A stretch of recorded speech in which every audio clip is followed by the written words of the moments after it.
So, I'll be honest, it didn't feel consistent. It's like I can't get it right all the time. The max push you're doing is actually consistent. I'm still trying to figure it out, and a little bit of fear is there because of the tarmac. If I'm being honest, out there the tarmac is very bad, and there's a lot of chatter which comes through the chassis. So I am technically not getting off throttle. I'm just reducing my throttle to turn the bike. Okay. But am I going off? Essentially, That is what it looks like. Physically, what is possible is less than 1 second. You're taking about 2.3 seconds. that's a lot.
It didn't feel consistent. So I can any left like double corners. So basically a corner followed by another corner in the same direction. There I feel like I'm either doing too much or too less, wherein I make a lot of correction. Everything else wherein there's a change of direction was fine. So that double left-hander and the double left-hander here, it's like I can't get it right all the time. So there's a lot of modulation of the throttle. Sometimes I get on brake, sometimes I don't get on brake. Other than that, everything else felt fine. Like the drive out of corners was good, except for the later sessions. Other than that, everything felt fine. So you did a 55 flat. And there were a few laps where you've done 55.6 and 55.9. In terms of consistency of engine power and brakes, you look at this, not very consistent. Grip, however, the max push you're doing is actually consistent. But in terms of the overall usage, it's not so great. Probably because of the traffic in the last session. In terms of where you're getting on brakes and where you're possibly coasting, this is how it looks like. That you want to say? Here, I was trying something new. Normally, C1, I brake, shift down before C1, get on throttle, go to C2, brake again. Now, what I'm trying is, I'm trying to carry trail into C1, not get on throttle, carry more speed as such, lesser brakes trailing into C1, downshift at C2, and then take the corner. Okay. So that is something new I've been trying the whole day. So what we see is, C1 is where you have the most amount of time available. So between this point and this point, you have about 1.06 seconds. So that is one area that you can look at. Then you have C3, where you can shift your marker. So there is about 5 meters of grip that is available. So you can shift your braking marker by about 2 meters and then take this. I think there are points where you are hard braking, on throttle, braking again. See if you can convert this to one clean car. So this, I think it's best if you take some references and see if, do you think you can do something different here? I can go to constant. I've been trying constant throttle, but the thing is, no, it refuses to turn. So when I'm having to modulate that. I'm still trying to figure it out, and a little bit of fear is there because of the tarmac. If I'm being honest, out there the tarmac is very bad, and there's a lot of chatter which comes through the chassis. In that point, so you can feel that the bike do a lot of stuff. That kind of throws me off. I'm very cautious. This section, at least, I'm very, very cautious. Over here, a lot of places where you're getting off throttle and getting on throttle. So I am technically not getting off throttle. I'm just reducing my throttle to turn the bike. But am I going off? Essentially, that is what it looks like. You're actually decelerating a lot here. Here I get on brakes. Here you're getting on brakes. I'm getting on brakes here to hit the first apex. After I'm trying with the throttle. Okay. See if you can do something about it, because these are not areas where a lot of people go on. And in terms of flicks, there is about 0.5 seconds available with the flick here. So there, RC especially, when I go right to left, there's a lot of resistance for the bike to become straight and fall down. So what I learned at Curry was to do it with the throttle. That is kind of helping. When I open up throttle and then flick, it's actually straightening the bike for me. That is something I'm trying to do to make it faster. When I visually saw this, F5 over here, you're doing a hard flick, but what I say is the bike comes in. That's me, I think, getting on the bike and going to the other side. See if you can have a clean flick there, because there is about 0.8 seconds of time that you're spending extra flicking the bike. Each corner, don't read this as the corner that you would actually read on the track. Read this as markers here. C1. Imagine this is C1. C2 is here. C3 is here. That's how you read it. Look at your entry, apex, exit speeds. Apex, you compare it against the max speed achievable. You will actually know where you are leaving a lot of time on the table. Track. And you can choose which corner that you want to tackle. Understood. So imagine a scenario where you get this report right after you've done your session. Before you go to the next section, you will actually think of what you have done. During that time, what modifications to this report would actually help you? So modification, if I can get it like, so action points, 3 action points or 4 action points. So here when I look at it, no, it seems like the presentation. The lesser the data I have, so all of this is great for when I want to analyze. But at the end of it, immediate action points, like A, B. So you can also make it like an effort impact thing. Got it. So I'm pretty sure some of these will require a lot more effort for me to get right. Some of these will require lesser effort.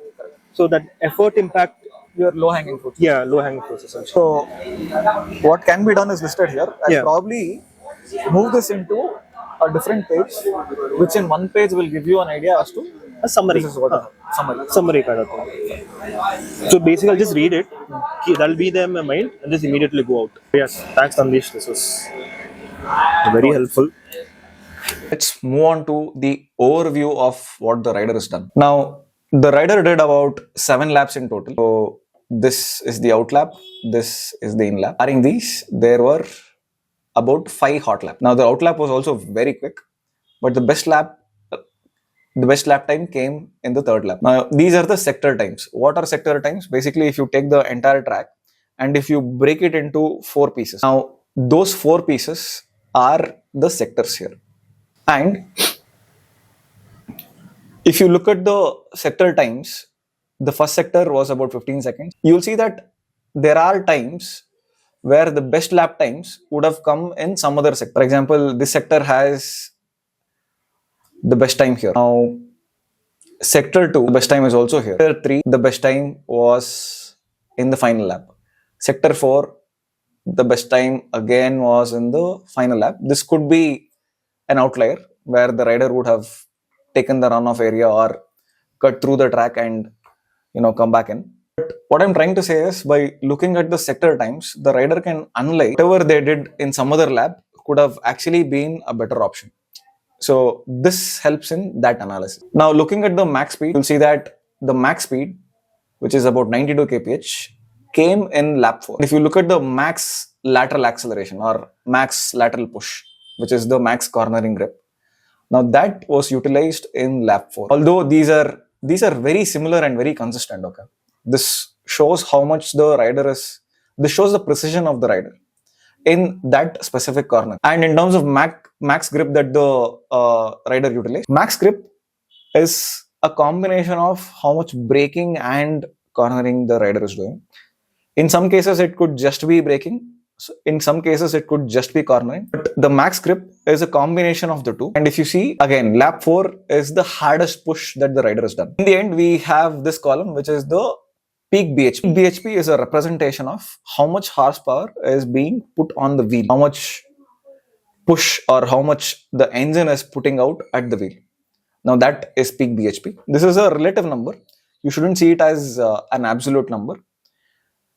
Because there are various factors involved. So just see this as an indication of how the engine is behaving over the course of the lap. Now, a similar representation is here where we have the engine power, the braking power, and the grip utilization. So up top, you have the max values of engine power over lap. And over here, you have the average engine power that is being used. You see how this is varying. Now the peak varies, the average power also slightly varies. If you look at the braking, however, there are times where the rider has gone very heavily on brake. So this is represented by the peak value, and the average values are also changing. This could be because of various reasons. Like in an ideal scenario where you have no traffic and you have the entire track for yourself and you're pushing equally hard on each lap, you'll probably see a straight line like this. In this case, you see that the rider's braking effort is changing across lap, which means this could mean a couple of things. One, the rider is trying to figure out something, or there could be areas around the track where the rider is not consistent. Maybe they'll have to focus on their braking markers. Maybe they'll have to change certain things that they're looking at on the track, or there could be something that is happening on the vehicle itself. So it could mean any of this. Now let's look at the grip that the rider is using. So this is an indication of how much push the rider is doing. Now if you look at this, this is very consistent, and max values are consistent, so are the average values. This is an indication that in terms of the cornering push, the rider is fairly consistent. So if this is clear, we'll move on to the last section, which is the traction circle. Now what is a traction circle? When a rider utilizes grip in the braking direction, in the acceleration direction, all the grip that is available for accelerating is utilized, you will see data points here. If all the grip that is available is being used in braking, you will see data points here. If all the grip that is available is used in cornering towards the left, you see a lot of data points here. And on the right, you see data points here. Now, what does this say? Look at the scatter of the data. If you look at the scatter of the data, especially on the left here, you see that whenever the rider is going into a left-hand corner, they are braking and building grip gradually here. This is a good trend. On the right, however, there is slight difference where if they are going into right-hand corner, braking and then cornering, you see that something like this is happening, which means the rider is completing braking and then cornering. An ideal scenario would be like what is on the left here, which is the rider is braking and converting that braking grip into cornering grip. Now, this is a feedback that we can give to the rider, and they can analyze which are the sections of the track where they are doing this, because the rider is very well aware of what they are doing on the track. So inputs like this are useful to the rider, where they will know, okay, I am braking, going off brakes and then building cornering grip. Instead, what they could have done is approach that corner a little more aggressively, where they brake. As they enter into the corner, they can let go of the lever. So these are things that the riders can actually pick up. Now, all of these are analysis that I have done. But unless I speak to the rider, listen to what they have to say, this might be completely off, because there could be things that are happening that are not always evident from the data. So this is where we talk to the rider and take the rider debrief and convey the feedback that we have seen.